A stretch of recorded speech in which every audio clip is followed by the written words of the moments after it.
Halo, selamat malam Ibu Feni, selamat malam teman-teman. Saya Weren Alendra dari kelas 10 IPS 2 ingin membawakan materi tentang penulisan laporan penelitian sosial untuk memenuhi tugas remedial sosiologi saya. Oke, berikut materinya. Yang pertama, hakikat penulisan laporan.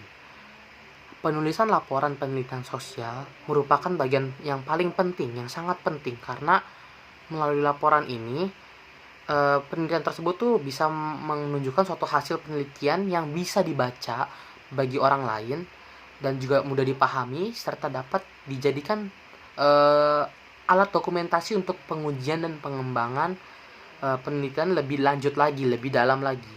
Oke. Berikut ini ada beberapa hal atau prinsip yang perlu diperhatikan dalam membuat laporan penelitian sosial. Yaitu yang pertama, penulis harus menggunakan kata-kata ataupun bahasa sederhana dengan tata bahasa yang baku. Yang kedua itu menghindari penggunaan kata-kata yang bermakna sama dan diulang-ulang. Yang ketiga, menghindari penggunaan bahasa klise yang kurang bermakna. Yang keempat, arah dan tujuan penulisan harus sesuai dengan maksud penelitian. Dan yang terakhir, ada pemisah antara teori dan hasil penelitian di lapangan. Yang kedua, pembahasan kedua itu merupakan ciri-ciri penulisan laporan penelitian sosial. Yang pertama itu ciri-ciri dalam penulisan laporan penelitian sosial ini pastinya objektif.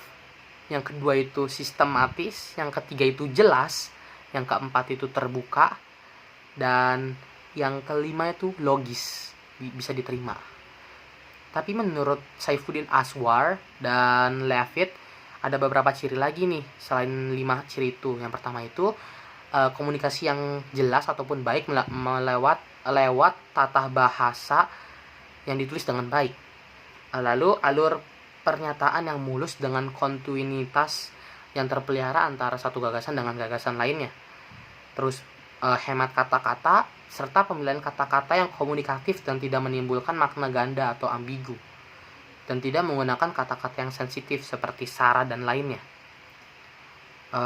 Berikut ini juga ada beberapa fungsi dari penulisan laporan penelitian sosial. Yang pertama itu untuk keperluan studi akademis, misalnya kita di SMA untuk melakukan laporan pasti dipertujukan ataupun mempunyai tujuan untuk studi teknis akademis untuk nilai sosiologi misalnya. Dan yang lainnya itu untuk perkembangan ilmu pengetahuan dan publikasi ilmiah. Berikut penjelasan-penjelasan dari saya. Mohon maaf apabila ada kekurangan. Terima kasih setelah menonton dan menyaksikan. Terima kasih terutama untuk Bu Feni. Selamat malam.